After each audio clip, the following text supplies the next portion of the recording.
Hey everyone, welcome back to the Mark Loeffler Experience. We had a great show here for you today. We're going to be talking real estate bubbles.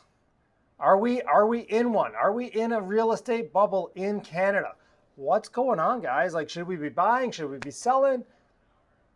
Like, we're we're going to go through the facts. We're going to go through the figures. We're going to figure this out, guys.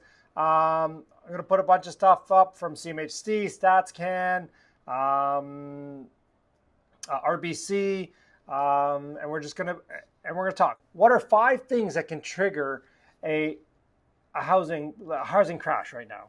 What could cause the housing market to crash right now? Obviously we're in COVID. So what happened during COVID? A bunch of people got mortgage deferrals, and they were up to 6 months. We've had mortgage deferrals. So again, it's going to come up September 1st, October 1st, and the percentage of people that deferred their mortgage was around 14%. So 86% didn't. I didn't defer any of my residential mortgages. Obviously I'm all in variables, so I kind of won in this because obviously my payments, I'm still making the same payments, but I'm paying off more mortgage. Anyways, I digress. Again, if you guys have watched the video, that's just a standard thing, what I do. So 14%.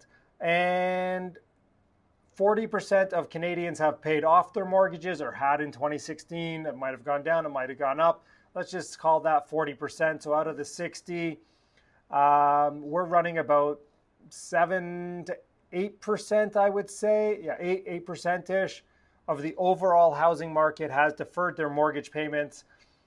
Now, some of those people had to. Obviously, they were out of work.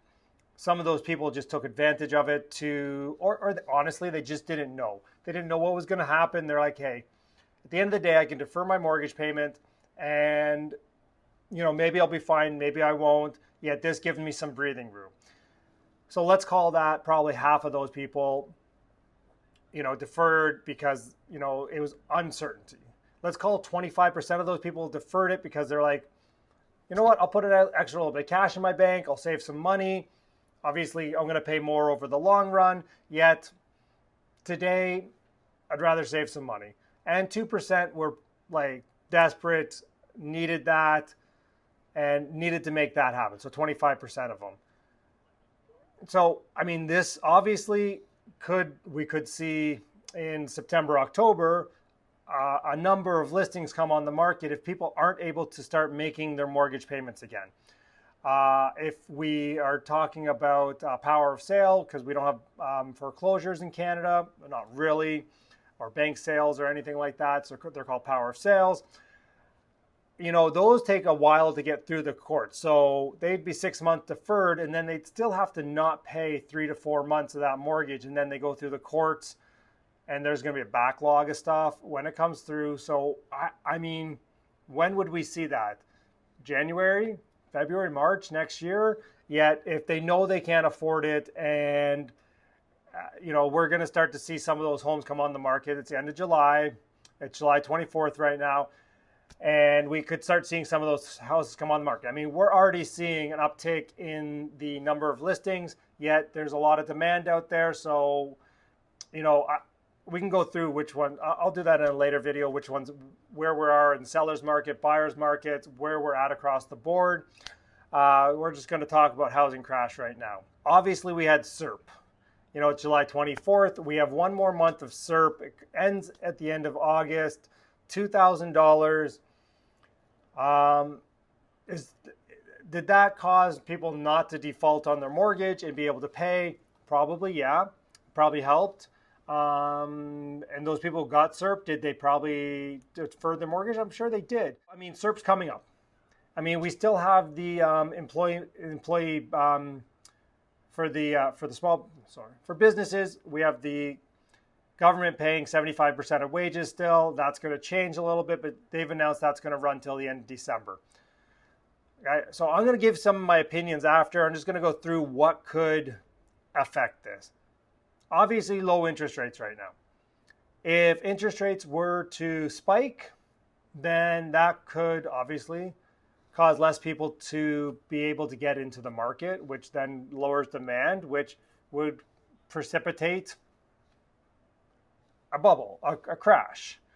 Um, the other thing obviously is if there's a second wave of COVID, I mean, we're seeing this in the States right now where like their numbers are going up. Their every day is a record breaking day for them with number of cases, a lot of young people.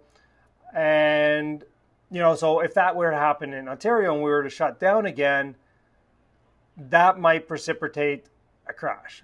And that's a very real possibility. I mean, they're announcing schools going back next week, and we're seeing some raising COVID in, like, say, Alberta, BC, which have gone to phase 3 before us here.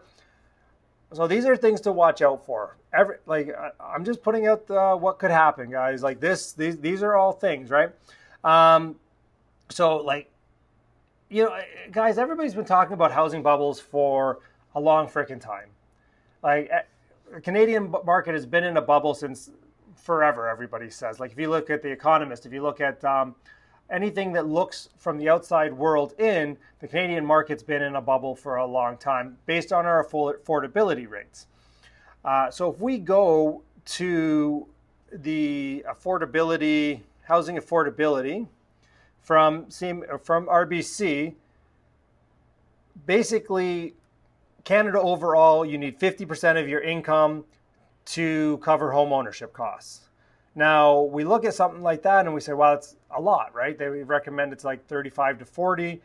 And by the way, everyone, this is based on a 25-year amortization standard mortgage. So they're using, I don't know what interest rate they're using, but it's usually a little higher than what you can get out there, which is good. I like people to be conservative, right? And obviously we're on the CMHC thing. They're calling for a drastic 7 to 11% overall decline. Talk about housing bubbles. Vancouver, 80.4% for affordability. Calgary, 38.5%. Edmonton, 31.6%. Toronto, 68%. Ottawa, 38.7%. Montreal, 43.4%. Hamilton, 40. 45. St. Catharines right in there as well. And, that obviously it takes a lot of money to buy. And yet we're starting to see some of that, the move from downtown, from people moving from living downtown and in the buildings, condo buildings, to wanting to be more out in the suburbs. I'm seeing that in like the area where I live. We're starting to see that in Hamilton, where people are moving out a little bit. So, like, to some of that, yet here's the thing, like that's just the market. And will we see declines? Well, I think so. I mean, if you look at some of the markets right now in Calgary, Edmonton, Saskatoon, you're seeing house pricing declines. Victoria is probably off a little bit, is what that's the truth right now. Vancouver seems to be inching up a little bit. They were down. And a lot of this can be probably, some of that is that it's harder for foreign nationals to now take money out of their countries and come to Canada and buy. Plus we have, foreign buyers taxes and stuff like that, which obviously, they take, even if they're a couple percent of the market, they're taking out some of that higher end of the market probably that would have sold and people would have moved into a lower price property, right? So that's taking out some of that market and some of the affordability for those people maybe moving down. They're selling a $2 million property or a $500,000 property, depending where they are, and moving to 40% of the price or half the price, banking the money and putting that into an investment. That's what happened. So, guys, these are really, and why right now, like why during COVID did we not see a crash? I mean, the biggest thing is sellers just didn't sell. Sellers didn't put their houses on the market. There were buyers, yet not the same volume. So sellers just said, well, we'll wait. We're in no hurry. If we don't move, it's fine. And the people who had to move did. And I mean, guys, if you had bought, and gals, if you had bought during those 2 weeks around my birthday, March 22nd, if you had bought then, like, you're probably up, at least in Ontario, premise that because that's where I am, you're probably up a good 5 to 10% depending on where you bought. I mean, that could be a lot of money. I mean, you buy a $200,000 property, $400,000 property, you're up 5%, that's 10 to 20 grand. I mean, that's not bad for a couple months. So are we going to still see sellers hold out? I mean, again, guys, this is just, I'm giving you facts here. I'm going to give you information. You're going to be able to read this all. I'll give you links to everything I've used to compile this and the research I've done. So let's get down to it. Does Mark think there's going to be a crash?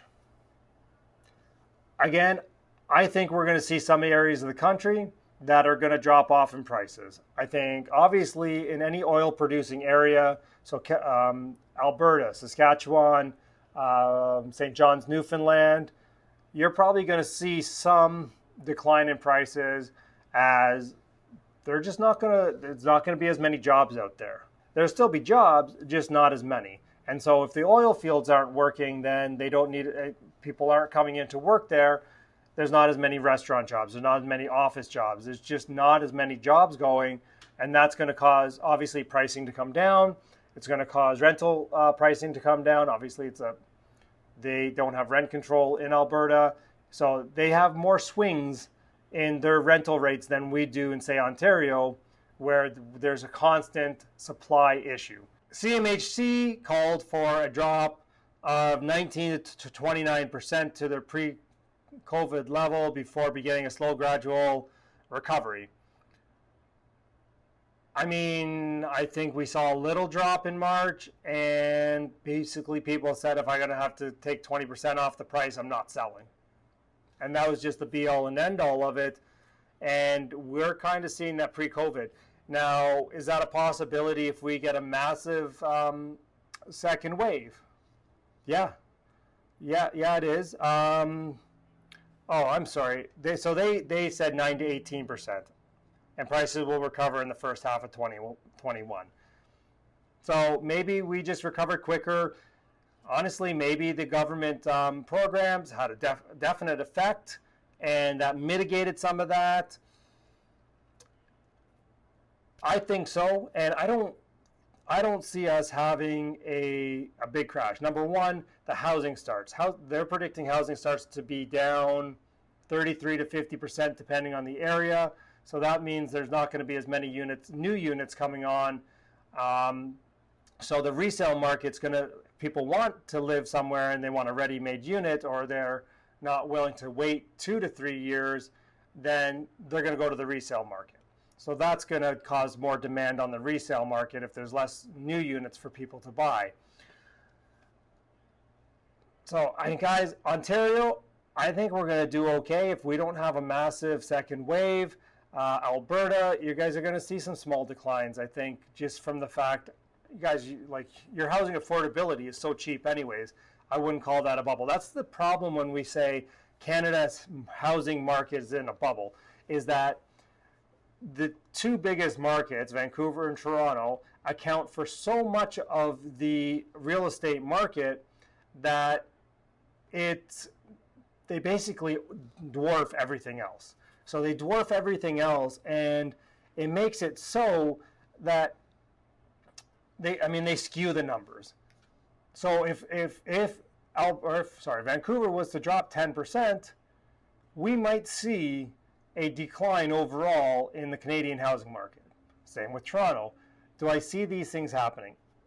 Toronto, no. Vancouver, guys, I don't know the market that well. I know I watched some people and they're saying that their assessments are down, and it looks like from put up a chart and where their pricing is that it's down a little bit, but it's pretty stable. It's not like it's a 9 to 18% plunge. So everybody, if you agree, smash the like button. If you disagree, smash the dislike button twice. Comment down below. What are you guys seeing in your neighborhood? What are you guys seeing in your area? Happy to chat down there. We're at about 710, 15 subscribers. We're close. One more week, we get to 1,000. You know, if we get a couple thousand watches on this video, if you guys share this all over social media, if you like it, that would be great. I would really appreciate it. That could help us get to 1,000 by the end of the month. And Mark will do Russian dancing on the channel. All right. Have a great one. We'll see you guys next week.